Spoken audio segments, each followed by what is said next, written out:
Hey everybody, welcome to your weekly energy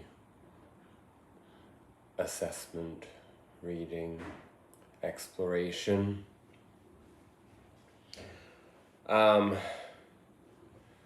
don't know about you, but what a very, very intense period of time this has turned out to be since that full moon in Leo, or around the full moon in Leo energy, knowing that the energy of the full moon can really culminate at the full moon, but start up to 2 weeks before and last for 2 weeks after. I'm hoping it retracts a little bit sooner rather than later. I have to say that on and off over this weekend, I'm recording this on Sunday, I've had moments where I have felt clarity and self-empowerment and a little bit more self-confidence, and then other moments when I have felt, frankly, full of dread, full of anxiety, full of self-doubt, full of fear. And this seems to be the pivot we're experiencing now that we are at the very beginning of Pisces season, which is what this reading really is a portal into. Pisces season is the final season of our karmic cycle of the astrological wheel. And Pisces is the esoteric, it's the intuitive, it's the psychic, it's the healing energy of the underworld shadow energy being absorbed from the subconscious into the conscious experience. It is a deep dive in the sense that it forces us into being comfortable with understanding the flow of the energies of the previous 11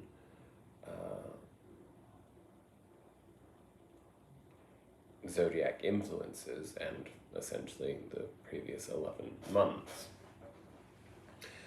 For those of us that are astrologically driven, in many ways, this is the end of the year. This should logically be a celebratory time, one during which we are able to assess our experiences and let go of the things that no longer serve us consciously and intently, and therefore setting the tone for newness in the arrival of Aries season. And this is exactly what our reading explains to us. So as Pisces season will be, a 4-week long period of time, and we're in the first decan, which is all about the self, all about coming into a better understanding of where we stand personally in our emotions, we have to be willing to, at this very beginning part of the Pisces energy, feel our vulnerability, feel where we are afraid, where we are feeling weak, where we struggle to embrace our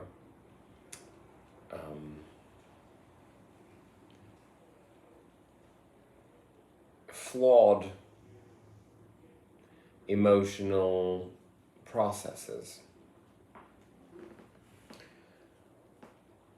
It's also the opportunity to take a long, hard look at where we're holding ourselves back, because the guarantee of the astrological wheel is that you've done all of the work, you've been through all the experiences required in order to make it to the graduation ceremony of the karmic lesson of this past year.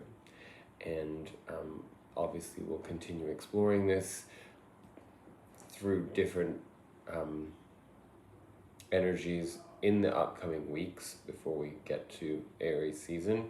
I think right now I'm driven to look more into doing readings around new moons, full moons, beginnings of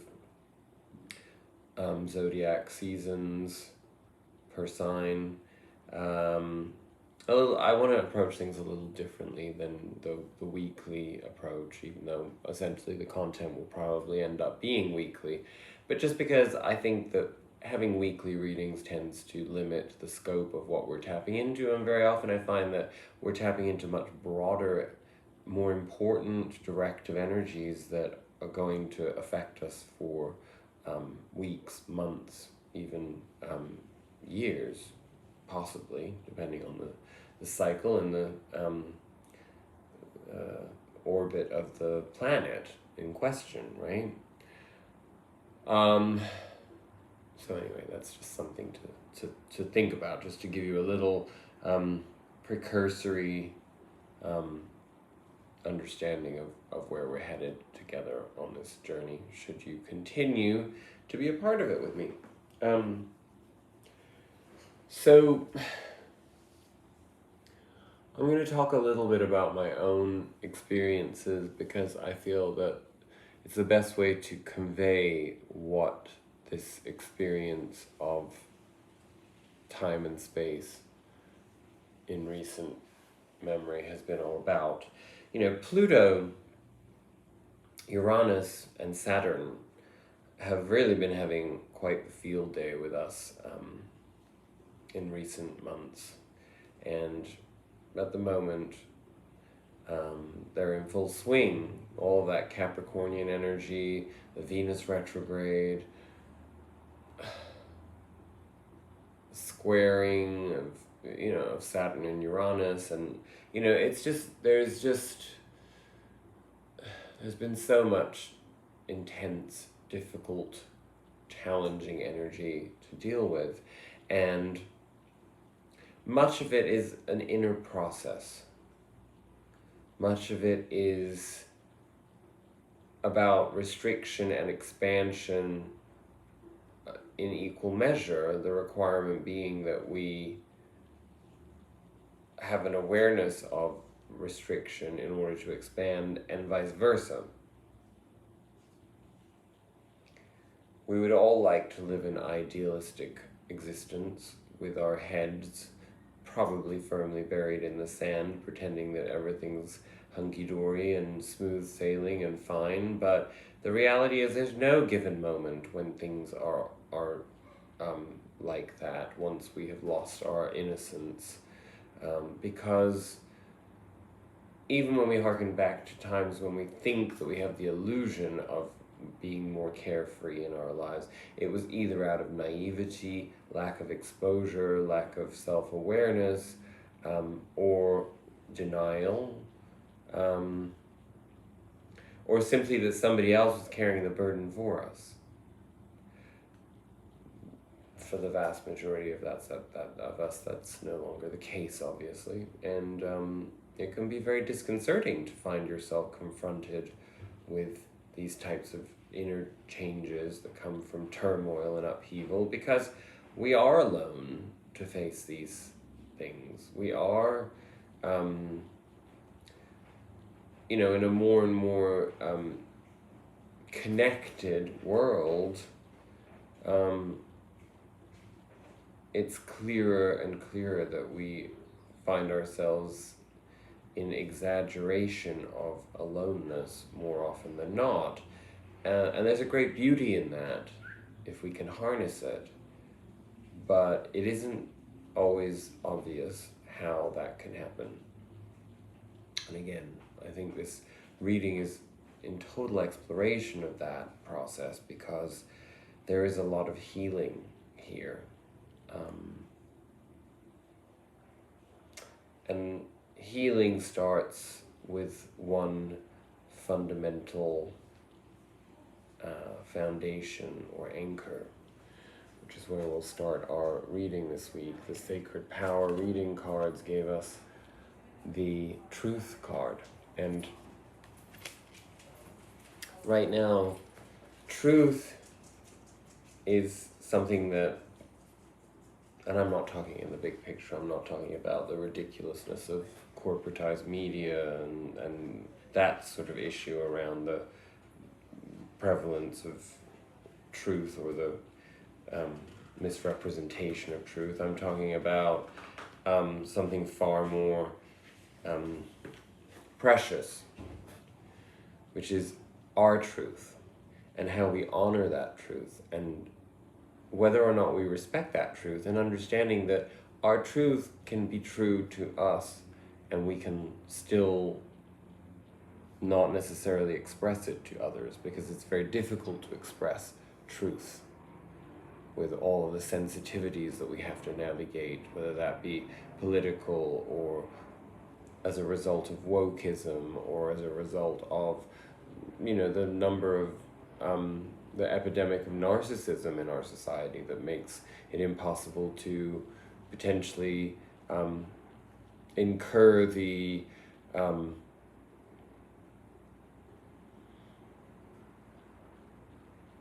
emotional response of the narcissist, which then of course in turn becomes treacherous, becomes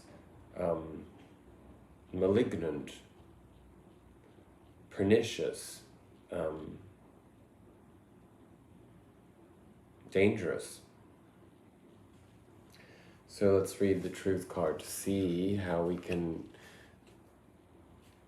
assess this and anchor it into our existence at this very important time of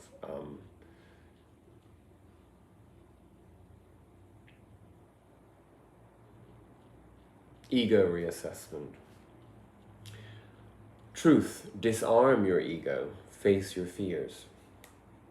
Habitual thoughts and fear-based emotions are related to us through our ego. Fear is the primary action of the ego and causes us to hold on to our intellect, habits, impulses, and instincts. Like a dedicated actor sticking to a script, the lower self creates obstacles when you attempt to nurture yourself, grow your spirit, or support your soul's potential. Forcing thought when you actually want to be still can either drive the exploration of ideas or paralyze day-to-day activities, which is exactly what I think we've all been dealing with, a tendency towards overthinking. And it's very difficult to surrender overthinking when there's chaos in our environment, or when we feel threatened. For me, that has led to a heightened sense of paranoia that has again, paranoia is a tricky one, because paranoia in my existence has often led to confirmation of there being a valid reason for that perhaps it was fed by an intuitive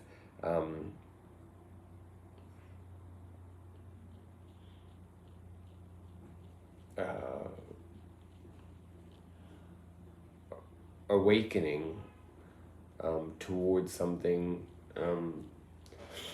that wasn't right in my environment or with another person in my life. But then we also have the reality of the laws of the universe, law of attraction, and that if we focus on something, it manifests. This is not a negative thing. It's, of course, the knee-jerk response to that is don't think of anything negative and then it won't come into your life, which of course is ridiculous, because the only reason why we do focus on those things is because somewhere subconsciously, intuitively, on the spiritual plane, our higher self knows that we have to manifest certain circumstances to break down the ego and to break down the obstacles to our growth, our evolutionary spiritual processes, right? Paralysis can cause feelings of stagnation, being stuck in the past, trapped within your circumstances. Ultimately, the lower self takes us out of the present moment and we stop truly living. Focusing on the past causes barriers to reaching our highest self's guidance and inner being. Exactly. And that's precisely what I've experienced, is this fear, this constant looking over my shoulder, trying to figure out where the threat is, if the threat is real.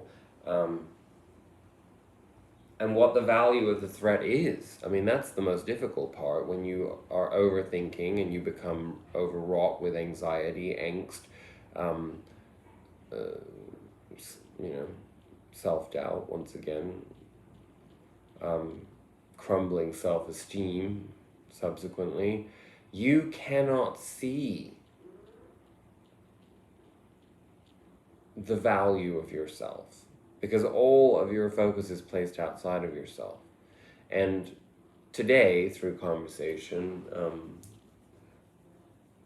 I was able to come to a better understanding in externalizing my thought process of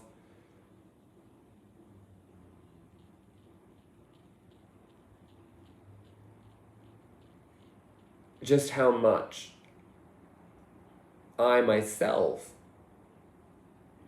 perpetuate the fear vibration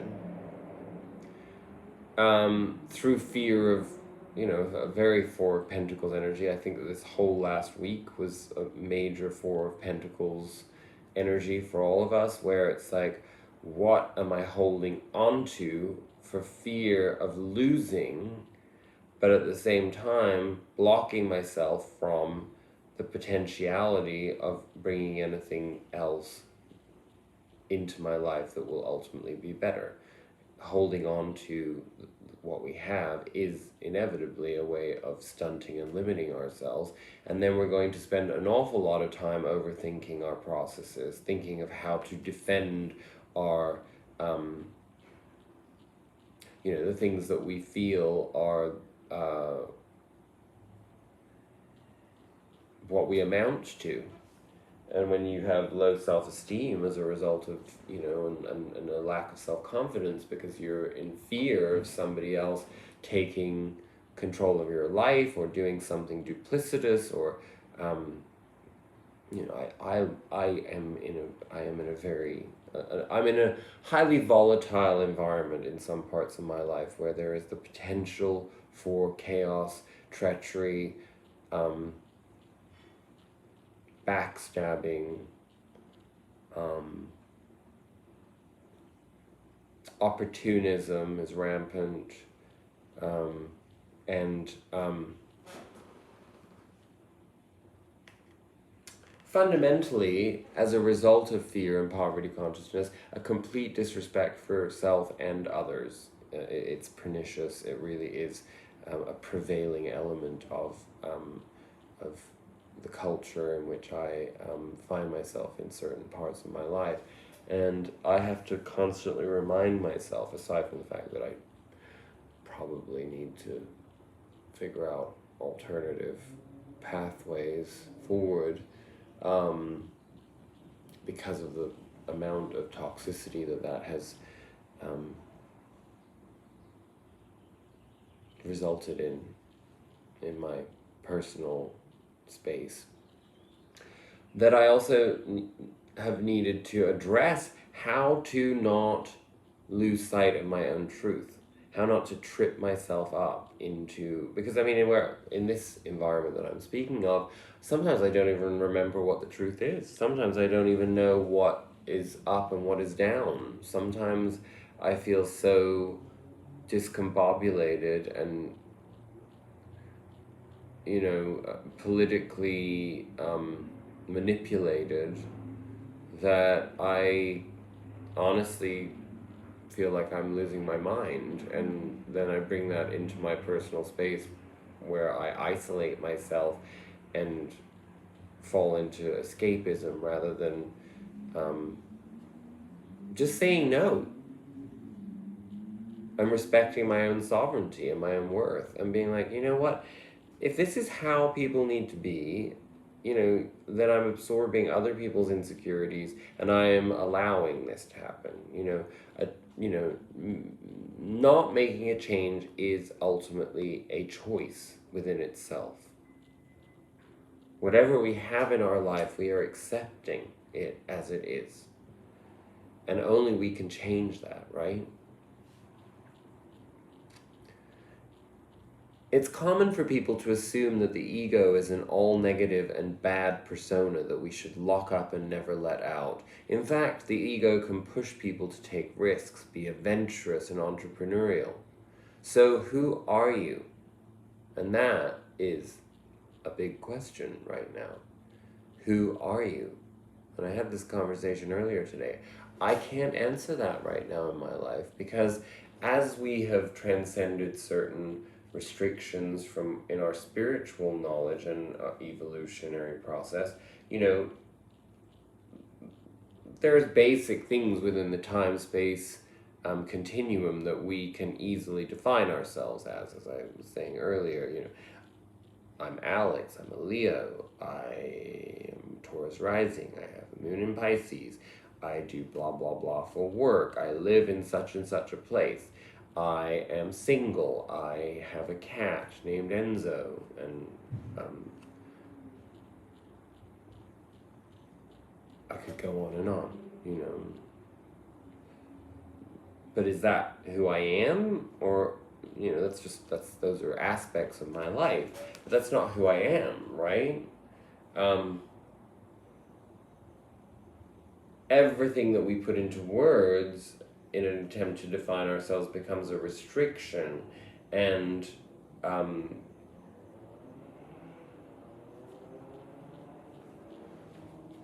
that's the opposite of what we're trying to attain. I'm not sure where I was going with that, but let's continue in this figuring out who we are. It's almost like who we are should essentially be ineffable. You cannot describe who you are. You are an energy, and you are in the body that you are in. But have you taken the time to describe the energy of who you are?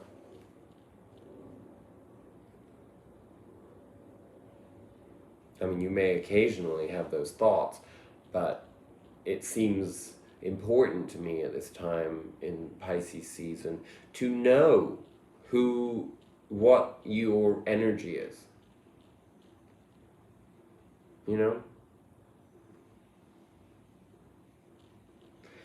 This knowledge will empower and inspire you to push past ego boundaries and fear-based subconscious thought patterns. Train your ego to take a back seat.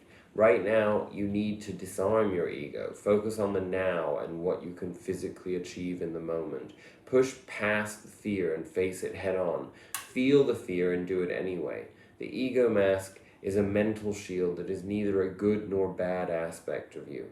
The ego is not something that can be destroyed, so we must make peace with it. Remove your mask and see what is hiding behind it. Be mindful of others' masks. You are not seeing or accepting the reality and truth of the situation. Assess your emotional reactivity. What is your lower self teaching you now? Recognize your emotions when they arise, accept them without judgment, release them with love and gratitude, and act appropriately. Affirmation: I am creating peaceful experiences. I acknowledge and accept emotions as they arise within me without judgment.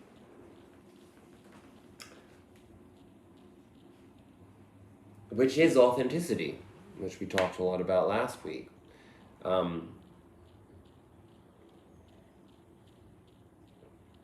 of course, in unearthing our truth, our authenticity, we are forced to confront a part of ourselves that we would normally sugarcoat. I'll express this. I think I've even talked about this before. You know how I love to use my little Madonna references in my videos, but again, this is not meant in any disrespect towards Madonna, but I grew up pedestaling this person, and as a result of their own defensiveness because of the way that society reacted to their provocations and their representation and symbology in society as it existed, Madonna's mantra became, I have no regrets, absolutely no regrets. Then of course we can also take the old Edith Piaf song, Je ne regrette rien. I regret nothing,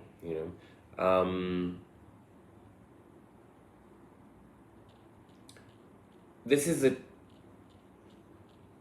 symbolic, heroic declaration.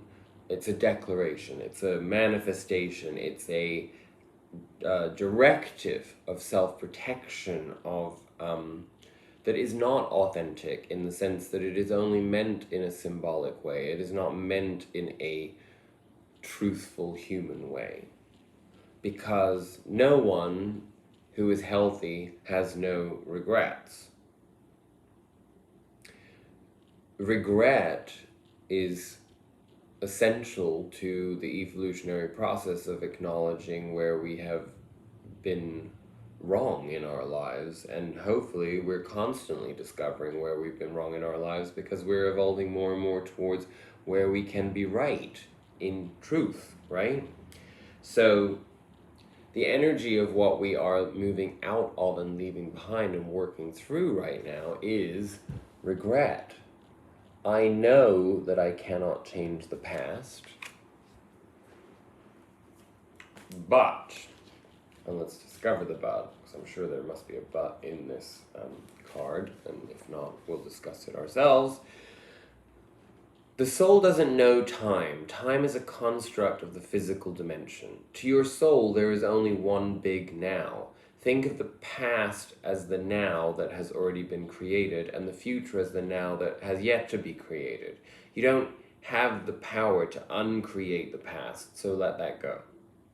Your power of creation lies in your awareness of the present. You have the power to not only create your life in your future, but also to create acceptance of your past. You should realize that you are the total summation of every single experience you have had. These experiences have helped shape you into the person you are today. Train yourself not to judge past events as good or bad, but as opportunities.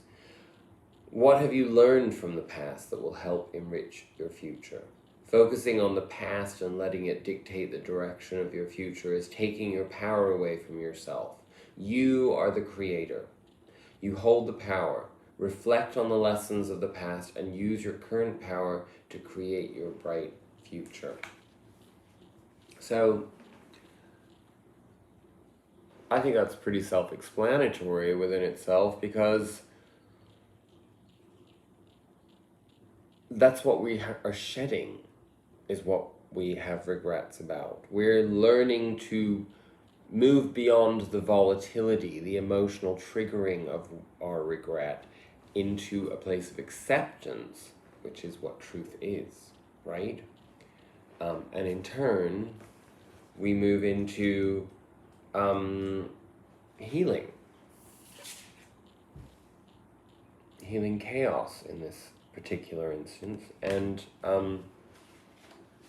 let's read the spiraling tornado message from the sacred landscape. When you receive this card, it acknowledges potential chaos, or the need for chaos, as an activator for profound healing.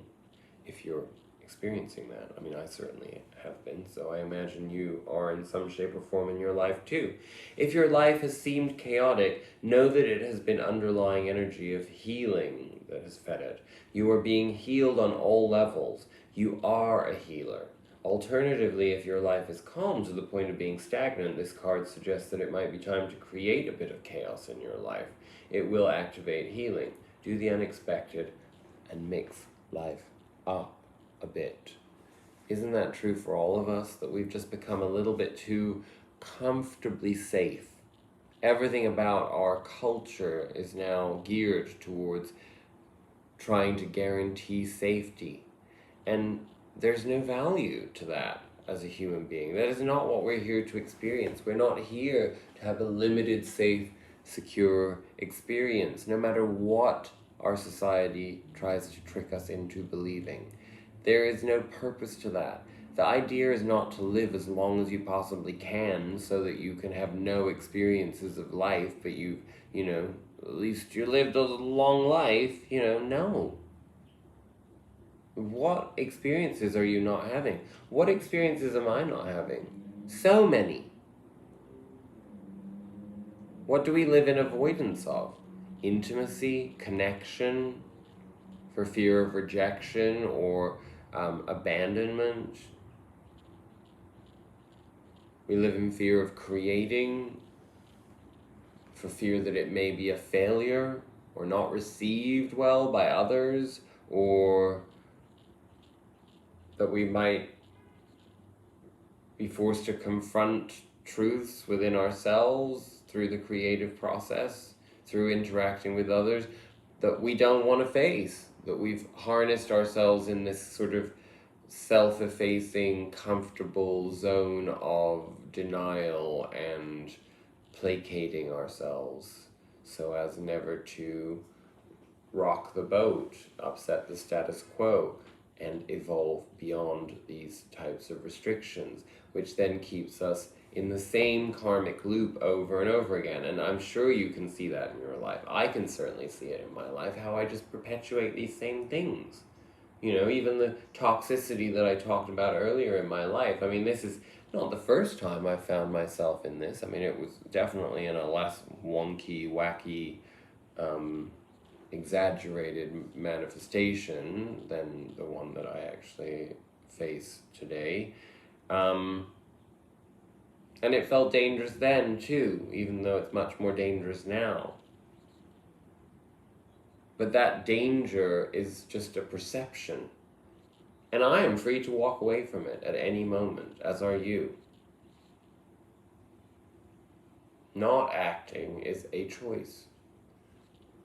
It's an act of complicity, of co-creation. Perhaps because we're holding out for a different outcome. For me, I recognize that in this particular set of circumstances that I'm talking about, you know, I can see the manifestation, like my issues with authority figures. I can see the issue of, like, you know, because I am completely estranged from my father, you know, for me, you know, I've had two male employers in my life, well, more than that, but like two really key male employers in my life who, I don't know why I'm saying two, there's at least four actually when I think about it, irritated the shit out of me because they always took, like, they had some form of control over me. And of course, somebody with the type of background that I have with my father and the horrible relationship I was forced to submit to in my youth, that will be extremely triggering for me on every level, but not in a masochistic way if I'm awake through it. Instead, so that I learn to approach it differently, so that I learn not to give my power away so much, so that I figure out finally how I can be a sovereign being and still give what is expected of me. You know, I'm certainly not there, trust me. But it's the learning curve. And perhaps the learning curve is that if the other person is more antagonized by the effort for me to own my sovereignty, then it means that I can't be with that person or under that person's influence, as I made the decision with my father to never see him again, to reconcile myself with the idea that he's, you know, dead to me, like completely dead to me, and that is the truth. I mean, the person is no more than a biological creator of, like, part of who I am, and obviously I inherited all of the ancestral trauma, you know, in my DNA from that person, and I have worked through those issues of, you know, what the regrets may have been, and I don't have any regrets because I gave every opportunity to heal that relationship to that person, and it was you know, thrown in my face, and as all malignant narcissists do, just actually, like, exacerbated the song and dance around the avoidance, and you know, it's comical to look back on with hindsight now. I mean, I can look at it and just think, man, what a fucked up person that person was, but at the same time coming to the understanding that the reason that person was so fucked up is because, you know, you go to the image of, this is what I've worked on in this last week or two, like the person, can you see the person as a child and understand that they were traumatized They just didn't have the wherewithal and the self-awareness and the awakening process to acknowledge that, or they were too fearful to embrace the knowledge of that, to see that they were deeply flawed as a result of trauma inflicted upon them, that their parents perhaps in turn also probably also inherited ancestral trauma too, and this just perpetuates from generation to generation. Of course, in my case, it's like, being born into a body of genetic mutation as a I don't even want to call myself a gay man, because I don't really identify as anything like in that way at this point in my life. But, certainly a person who was not going to obviously procreate in my life, that was my way of dramatically addressing like termination of that ancestral traumatic lineage,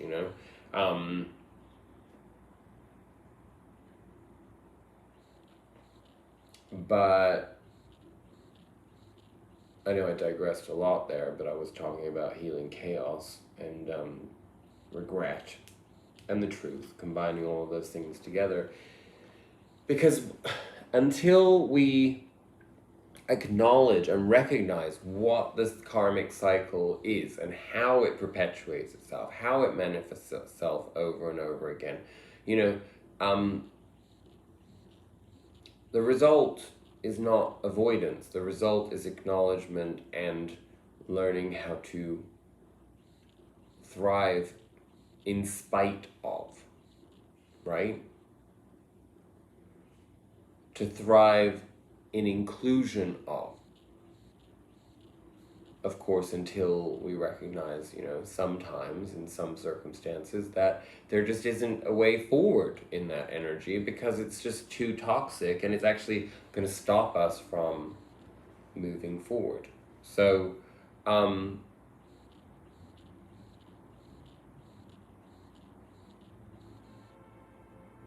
yeah, I think that's a lot to think about. So, anyway, on that note, I'm going to move right into our tarot, which we'll go through relatively quickly, I believe.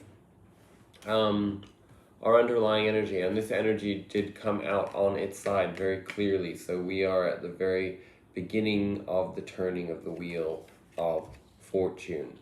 And this wheel of fortune, I've got a very intuitive sense that this is based off of the idea of the evolutionary awakening process that I was just talking about. That it came out like this, and it will slowly turn as we move into that acceptance. By the end of this week, this upcoming week, we should find ourselves with clarity on the next karmic chapter of our lives. Right now, it's still a little mired in chaos, which is why healing is such a fundamental element of this reading this week. And I will actually, because I took a clarifier for the energy of the week from the Osho Zen Tarot deck on what this is. And we have the New Vision card. So let's read that together.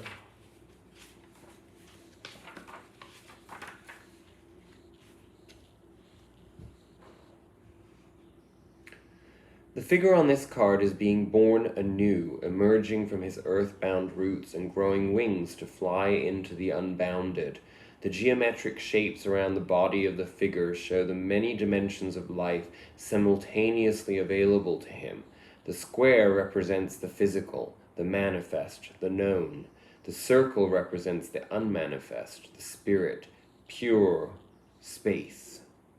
And the triangle symbolizes the threefold nature of the universe, manifest, unmanifest, and the human being who contains both. Now you are presented with an opportunity to see life in all its dimensions, from the depths to the heights. They exist together, and when we come to know from experience that the dark and the difficult are needed as much as the light and the easy, then we begin to have a very different perspective on the world. By allowing all of life's colors to penetrate us, we become more integrated. and intuitively, I'm led to say, more capable of love. When you open up to the ultimate, immediately it pours into you. You are no longer an ordinary human being, you have transcended. Your insight has become the insight of the whole existence. Now you are no longer separate, you have found your roots. Otherwise, ordinarily, everybody is moving without roots, not knowing from where their heart goes on receiving energy, not knowing who goes on breathing in them, and not knowing the life juice that is running inside them. And this is very important because this did come up earlier in my week, personally, where there was that idea of rootlessness and how we can't actually ascend or transcend if we do not have roots. And of course, for me personally, that's been very, very challenging. And I think for many of you too, because a lot of us on this journey have some form of gypsy in our blood, and we have moved around in some shape or form, found ourselves unanchored. Like, most of the people that are not awake are very anchored in a certain version of reality that is just tried and true and a given, right? So I think we can understand each other, even if it's not necessarily a geographical thing for you, as it was with me, geographical and cultural in my case. So seeking out those roots, for me, it's been a lifetime of emptiness as a result of being rootless, or it's, I don't think we have a word in English for it. In French, we have a word which is apatride, which means without country, which I suppose is a refugee. And a refugee is a victim, right? Not empowered. An immigrant is empowered by a sense of choice, right? Even though the immigrant experience can be very difficult. Just something, food for thought, for us to think about what the meaning of these terms actually holds. And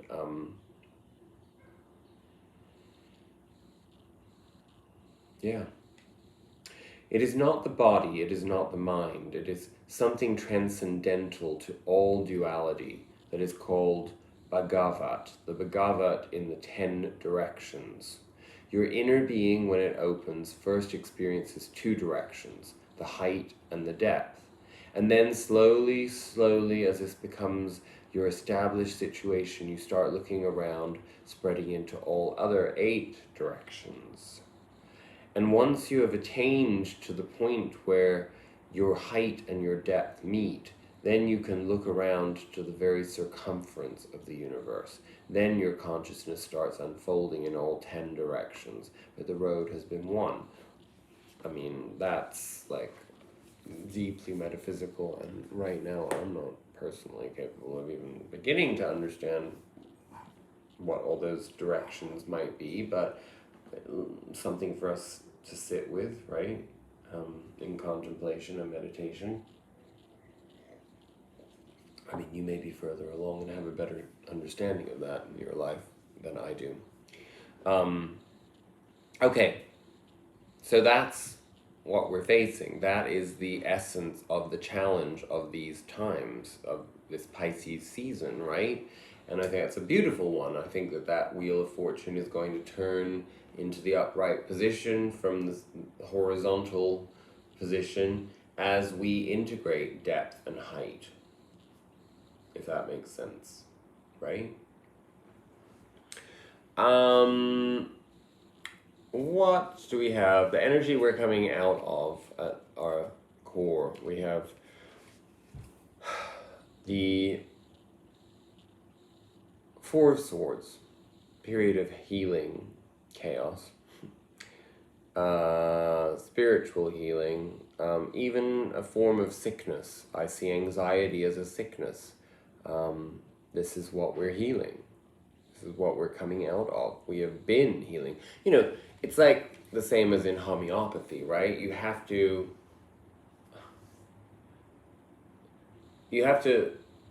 have the symptom, the sickness, whatever, come to light before it can be treated, you know. So we have to experience the pain or the anxiety or the angst or the suffering of whatever it is, the imbalance, in order to know where it comes from.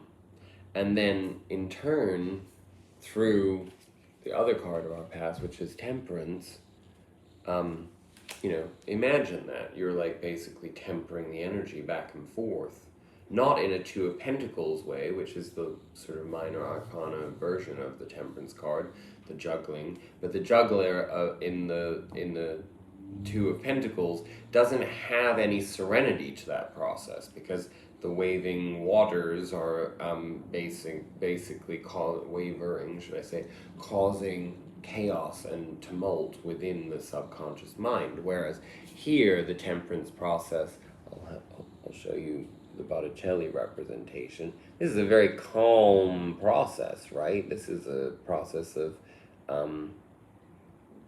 peace and enjoyment and being at one with nature in total serenity. So this is what this healing is. It's like, sometimes it means that we do have to slow down. Sometimes it means that we do have to detach ourselves from the energetic flow out around us, outside of us, in order to find more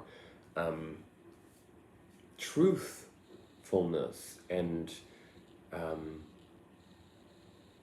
self-honesty. I know that's not really excuse me, there's something on my screen. It's not really a word, self-honesty, but, you know, being honest with the self, you know. And I do want to bring attention to that, because it's something that I struggle with all the time. You know, being authentic, when you are honest with yourself, when you carry truth within yourself, you don't necessarily have to express that truth and honesty to those around you, but in doing so with yourself, it then turns into authenticity, and it makes it easier for you to be authentic in the world outside around you. And I'm just getting this little side note, because I will be putting this out there and it will upload and people will watch it, that I know that I owe communication to. I mean, I don't owe it, but I made commitments to. I am deeply apologetic if I have not reached out to you in the healing process that we're going through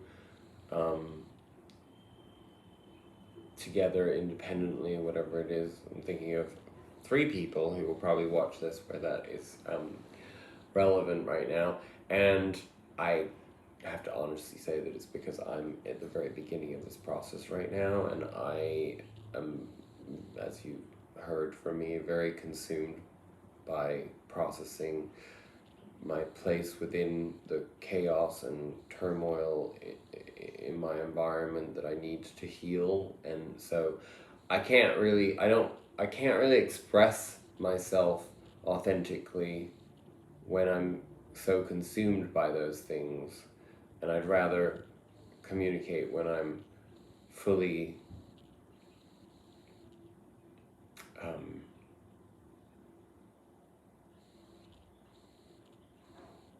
capacitated to move beyond those narratives into what actually matters to me, you know. So you'll forgive me for that. I don't know why that came through at that very particular moment, but I hope you understand. I'm sure you do.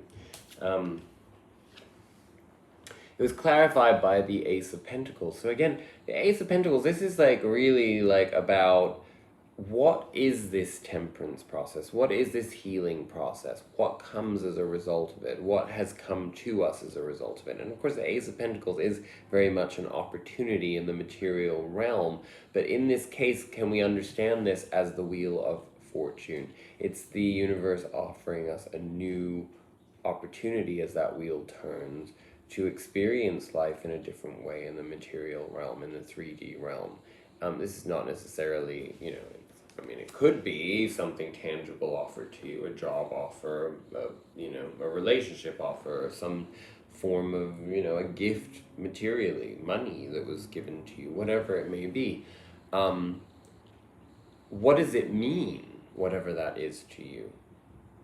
What stability does it offer? Are you actually enjoying that from the perspective that you have a certain safety or comfort, or that's not the right word, a foundation on offer to you in some shape or form that then gives you the opportunity to take risks and still thrive, even if you fail? Sometimes we harness this through our healing processes. We don't realize that what we're actually doing is building more boundaries, more walls, more restrictions, and subsequently we're actually cutting ourselves off more and more from the ability to thrive and have a full experience as a human, And this is a reminder, this is the message coming through to me right now. This is a reminder that new vision can only exist if you are willing to experience the fullness of the spectrum of depth and height in the time-space continuum and beyond. It's like you got to challenge yourself to move beyond the shapes that you're familiar with, because it's malleable. We are malleable. We are shapeshifters. We have that ability. That is the point and purpose of us being on this earth, is to keep reshaping ourselves, keep molding ourselves into what's required for new experiences, right? New emotional depth, expansiveness. So that's what that is. Find out what that is. For me, I know what it is. I gave myself like a safety net, and then the safety net I seem to be totally caught in.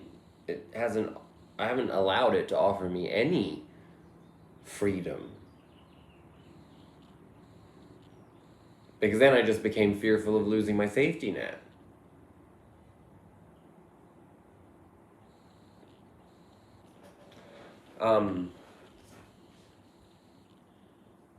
In our present, the Nine of Cups, that is that self-sufficiency. It's acknowledging that you can provide for yourself, that you are enough for yourself, that you are fulfilled within yourself. To be able to carry that authenticity, that truth with you, within you, and to move on it, with it, around it. This is the truth-slaying sword, but it's not about cutting everybody around you, like slitting their throat and like bombarding, charging forward on your horse with your, this is about having that truth within you, so you become a beacon of authenticity. You embody authenticity on every level. So therefore your experiences, that Nine of Cups, that's your emotional balance within, that then allows you to go out there and thrive in your authenticity, knowing that with that Ace of Pentacles under your belt, you don't have to worry about losing anything. You are enough. You direct your own life. You carry yourself forward into a place of clarifier coming, divine inspiration, harnessing the beauty of the adventurousness and the excitement and of being an inspired embodiment of energy.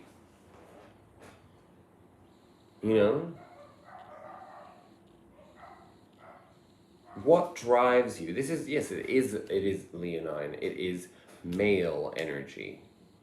But, it's everything that you think of in terms of the driving force of what moves us forward in inspiration, in ambition, in drive. but it comes from a place of being healed. It comes from a place of having given ourselves enough of a foundation of security within to be able to comfortably take that authenticity into the world around us and create new truths, new relationships, new endeavors that will keep us growing into more love, into more ways of inspiring love in others, you know? That's what that is. And what it leads to, ultimately, this authenticity that we've been talking about here in this reading, is the moon. And the moon, you know,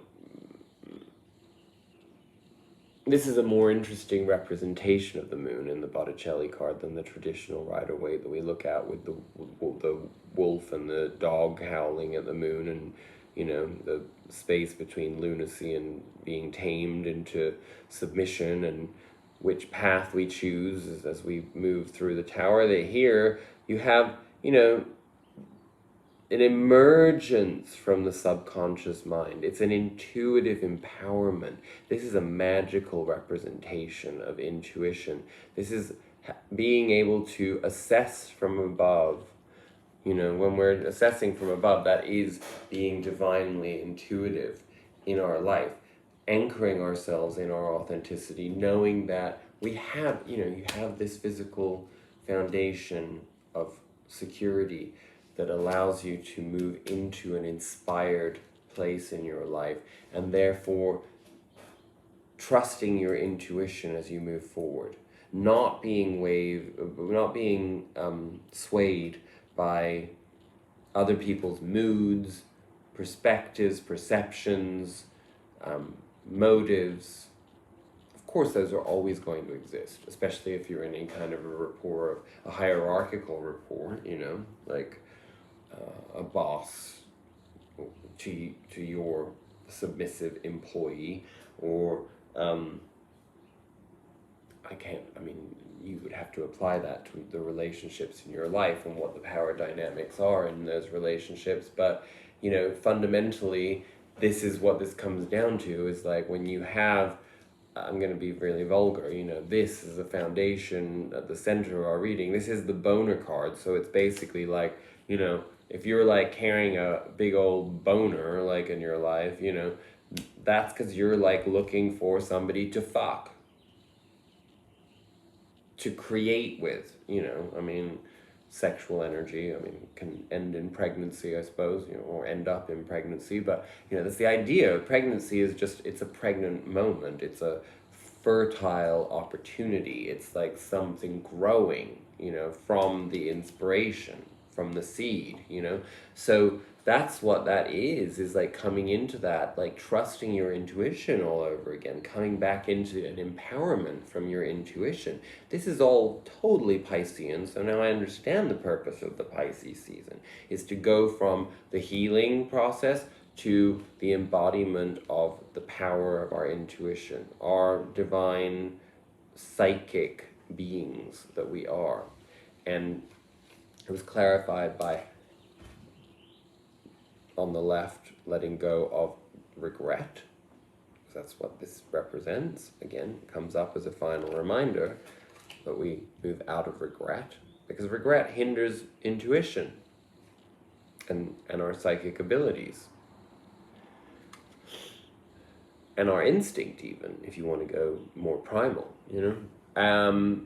And the world, on the other side of what we move into, which is an ending of one form of a karmic cycle, a big blockage.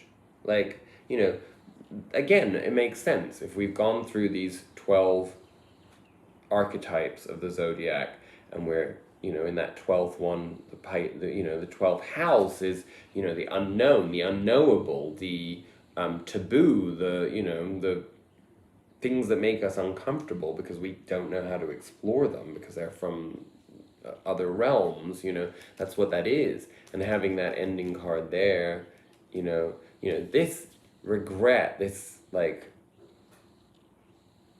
forlorn, like negative, like anchoring in like regret, the nostalgia, the past, like things that are painful.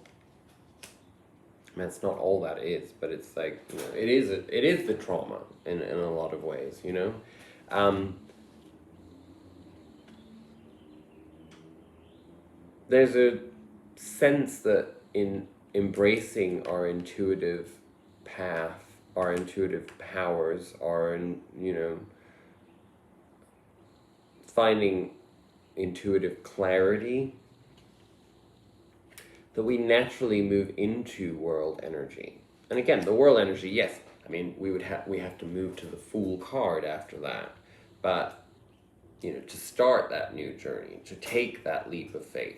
But the leap of faith is easy to take when you have reached the world, because you've integrated all of the cycle leading up to that. We have one final card. I can't believe I've been talking for an hour. I thought that I would get through this more quickly, but listen, it's for Pisces season. If you don't watch it now, you have a whole month basically to watch it. And I do recommend, as this is the Pisces season reading, and also, it's a precursory, like, introduction to Pisces season. Come back and watch it again if you at the end of Pisces season, to see how you've integrated these energies into your life, or if they, hopefully will, Our outcome from Osho, which I did decide to, well, I didn't have a choice, it just came out, the healing card. So you can't really make this shit up. Pisces is the healing season for us, clearly.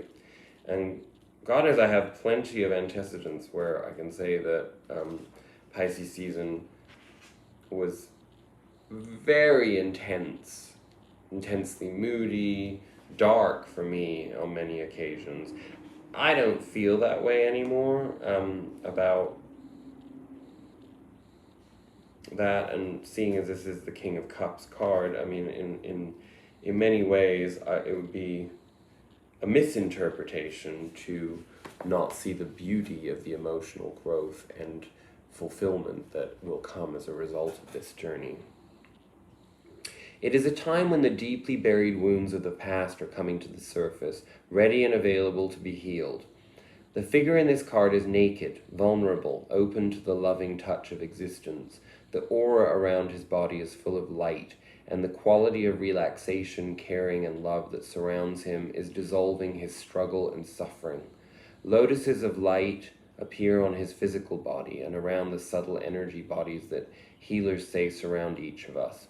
In each of these subtle layers appears a healing crystal or pattern.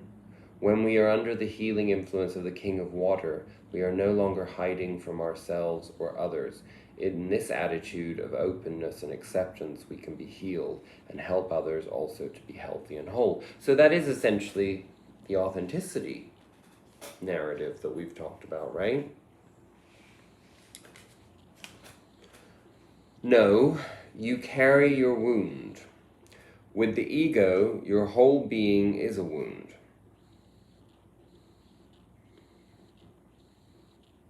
And you carry it around. Nobody is interested in hurting you. Nobody is positively waiting to hurt you. Everybody is engaged in safeguarding his own wound.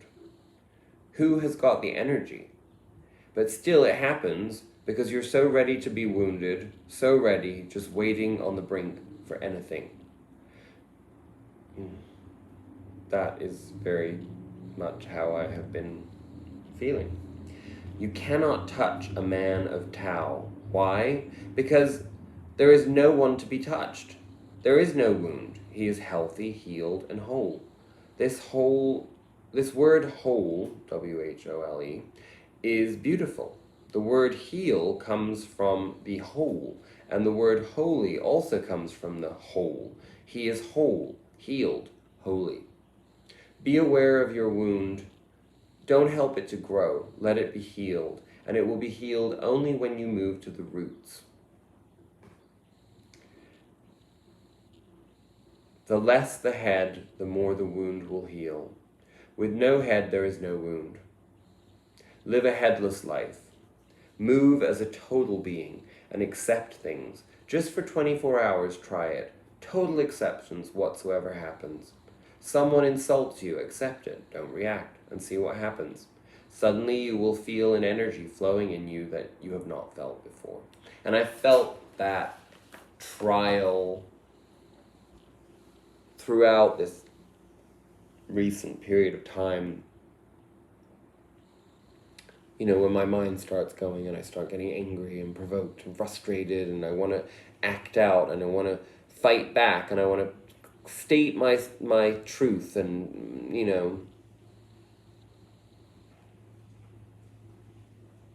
when instead I just really want to be in my authenticity, which means being in a place of love and acceptance and being able to say, I am my authentic self. It is enough. That it is not enough for you is not my problem. But it's enough for me, and that's all that counts. And then I'm doing my very best no matter what, right? So, I hope you found yourself in that. Happy Pisces season. May it be as productive as it has the potential to be. And let's heal together. Namaste.